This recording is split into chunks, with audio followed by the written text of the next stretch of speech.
Global channel Jayanthi Amirisetti trip and cooking ఛానల్కి స్వాగతం. ఉసిరికాయలో ఉండే పోషకాలు ఆరోగ్యానికి చాలా రకాలుగా మేలు చేస్తాయి. అలాంటి ఉసిరికాయలతో టేస్టీగా రసం చేసుకోవచ్చు. ఇది రుచికరంగా ఉండడం పాటు ఆరోగ్య ప్రయోజనాలు ఇస్తుంది. చలికాలంలో సమస్యగా ఉండే జలుబు దగ్గు నుంచి ఈ ఉసిరికాయ రసం ఉపశమనాన్ని కలిగిస్తుంది, జీర్ణాన్ని మెరుగుపరుస్తుంది, శరీరానికి ఎన్నో విధాలుగా లాభాలను చేకూరుస్తుంది. ఈ ఉసిరికాయ రసానికి కావాల్సిన పదార్థాలు: మొదట ఉసిరికాయలను తీసుకొని కోసుకోవాలా, కట్ చేసుకొని ముక్కలుగా కోసుకొని ఇత్తనాలు తీసేసేయాలా. తర్వాత ఒగురుగుంటుంది కదా, ఉట్టి ఉసిరికాయ రసం కాసింత చింతపండు, 2 రెమ్మల చింతపండు, 2 టమోటాలు వేసి కొద్దిగా మిక్సీ గిన్నెలు వేసి పెట్టాలా. ఈ లోపల పొయ్యి మీద కళాయి పెట్టి దానిలో 4 స్పూన్లు కందిపప్పు, 2 స్పూన్లు ధనియాలు, 2 స్పూన్లు జీలకర్ర, 2 స్పూన్లు మిరియాలు, 2 ఎండుమిరపకాయలు, 2 ఎండుమిర్చి వేసి అవి బాగా సన్నసెగన వేయించాలా. వేపుకోవాలా. ఇది ఒగురు కదా, ఏంది ఉసిరికాయ, చింతపండు వేయకుండా ఉంటే మనం తెల్లేము. చాలామంది ఉసిరికాయ టమాటా పులిపే సరిపోద్ది అనుకుంటారు, మనం తెల్లేము. కొద్దిగా చింతపండు వేసుకోవాలా.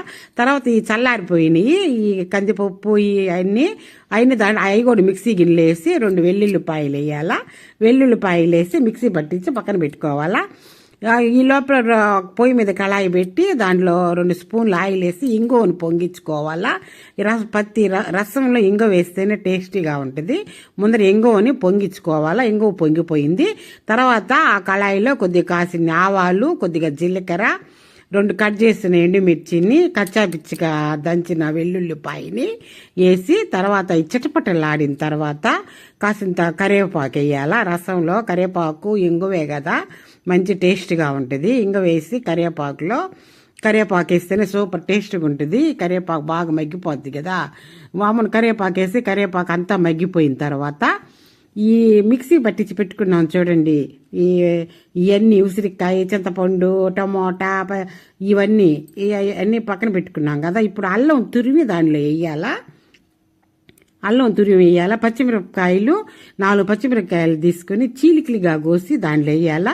ఈ మిక్సీ పట్టించి పెట్టుకున్నాం చూడండి, ఈ మసాలు, ఈ టమోటా, ఉసిరికాయలు, చింతపండు, ఈ ధనియాలు, తెల్లగడ్డ, ఈ వెల్లుల్లిపాయ, ఇవన్నీ మిరియాలు, జీలకర్ర, ఇవన్నీ అవి పచ్చాసన పోయేంత వరకు పొయ్యి మీద కళాయిలో వేసి వేయించుకోవాలా. వేయించుకున్న తర్వాత పచ్చాసన పోయింది తర్వాత 1 లీటర్ వరకు నీళ్లు పోసేసేయాలా. బాగా 1 లీటర్ వరకు నీళ్లు పోసేసి దాంట్లో రుచికి తగినంత ఉప్పు వేయాలా.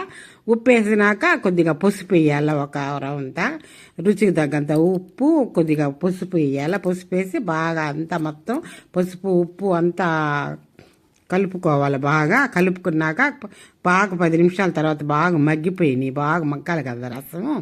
గుమ్మగుమ్మలాడే ఉసిరికాయ రసం రెడీ అయిపోయినాయి. ఉసిరికాయ రసం దాంట్లో కొత్తిమీర కట్ చేసుకుని వేసుకున్నాం కదా. కట్ చేసుకుని వేసుకున్నాక ఇవి చాలా బాగుంటాయండి టేస్ట్కి. అంత బాగుంటాయి ఈ ఉసిరికాయలు రసము. అంత పిల్లలకు కానీ పెద్దలకు కానీ అందరికీ చాలా మంచిది. ఉసిరికాయలు యాంటీ ఆక్సిడెంట్, విటమిన్ సి పుష్కలంగా ఉంటాయి కదా.